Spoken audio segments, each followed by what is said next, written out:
TikTok, YouTube, ইনস্টাগ্রামে তোমরা প্রায়শই এই ধরনের কিছু ওয়ার্কআউট দেখে থাকবে, যে ওয়ার্কআউটগুলো করলে তোমাদের যে মেরুদণ্ডের যে হাড়গুলো আছে এতে যে প্রচণ্ড পেইন হয়, এই পেইনগুলো কিন্তু একদমই তোমরা রিডিউস করে ফেলতে পারো বা কমিয়ে ফেলতে পারো। বা যাদের বয়স 30 থেকে 70 তারা কিন্তু প্রায়শই পাজার যে হাড় বা বোনস আছে সেই বোনসে কিন্তু অনেক ব্যথা অনুভূত হয়। আর যাদের বয়স এখনো 30 হয় নাই তারাও করতে পারো, কারণ তাদের প্রচুর পরিমাণে এখন এক্সারসাইজ নিয়ে ভাবতে হবে, কারণ ভবিষ্যতে বৃদ্ধ হতে হবে, সবারই বয়স বাড়বে।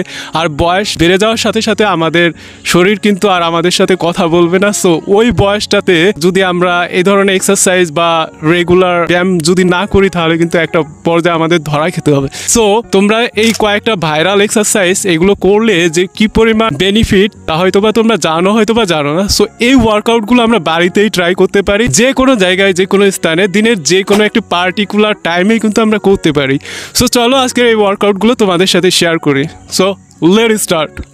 প্রথমত কোনো একটি মাদুর বা চট নিয়ে ঠিক এভাবেই পজিশন নেবেন। এবার ডান পাটি ঠিক সামনের দিকে এভাবে ব্যান্ড করুন। এবার দুটি হাত পজিশন রেখে দু হাতের উপর ভর করে কাঁধ সহ মাথা উপরের দিকে ঠেলে তুলুন। আপনার মাজা বা কোমরে ব্যথা থাকলে তাৎক্ষণিকভাবে এটা করার সময় আপনি অনেকটা আরাম পাবেন। দীর্ঘদিন যাবৎ যারা কুঁজো হয়ে চলাফেরা করতো এটা করার ফলে তাদের কোল কুঁজো আর থাকবে না। যে কোনো ব্যক্তি এটা করার ফলে 1 থেকে 2 ইঞ্চি লম্বা এমনিতেই হতে পারবে। এটি অবশ্যই 60 সেকেন্ড করার চেষ্টা করবেন। এবার বাম পায়ের ক্ষেত্রে একই নিয়ম পালন করে এটা করতে হবে। এই এক্সারসাইজগুলো করার সময় মনের মধ্যে কি যে একটা প্রশান্তি কাজ করে সেটা আপনাদের ভাষায় প্রকাশ করা সম্ভব নয়। আমি যখন এই এক্সারসাইজগুলো করতাম তখন মনের মধ্যে রিয়েলাইজ করতাম যে এটা আপনাদের সাথেও শেয়ার করা উচিত। এক্সারসাইজগুলো করার সময় অবশ্যই দীর্ঘ শ্বাস গ্রহণ করুন এবং আস্তে আস্তে সেগুলোকে বের করুন।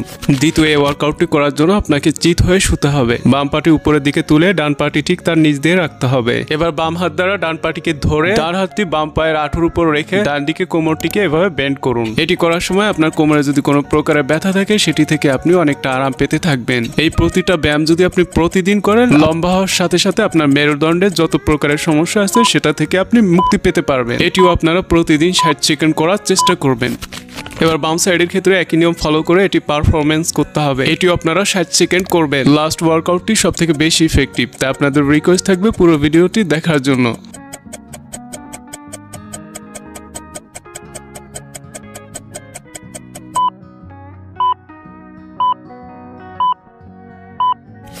এক্সারসাইজটি করার জন্য প্রথমে আপনাকে এই পজিশনে শুইতে হবে। ডান পাটি বাম পায়ের উপর ঠিক এভাবে রাখতে হবে। এবার বাম পাটি দ্বারা ডান পাটিকে ঠিক এভাবে বেঁধে ফেলুন। এবার এটিকে ডান সাইডে ঠিক এভাবেই ব্যান্ড করুন। এবার 60 সেকেন্ড এভাবেই হোল্ড হয়ে থাকুন। প্রথম 1 থেকে 2 বার করার সময় আপনার প্রচারগুলো ঠিকঠাক হবে না, তাই ভিডিওটি বারবার দেখুন এবং এটিকে আয়ত্ত করুন।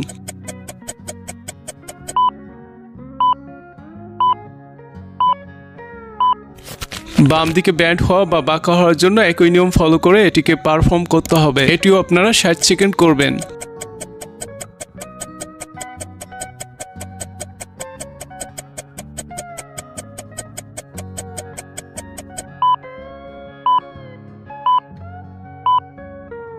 বন্ধুরা, যে ভাইরাল কয়েকটা এক্সারসাইজ তোমাদের সাথে শেয়ার করলাম, এই কয়েকটা ওয়ার্কআউট যদি তোমরা নিয়ম মেনে প্রতিদিন করো তাহলে কিন্তু তোমাদের বোনসে বা মেরুদণ্ডের যে ব্যথা সেটা কিন্তু ঠিক হয়ে যাবে। আমার এই ছোট্ট একটি ভিডিও যদি তোমাদের একটু হেল্প হয় বা উপকারিতা হয় তাহলে আমাদের চ্যানেলটাকে সাবস্ক্রাইব করে একটা লাইক করে দাও। খোদা হাফেজ।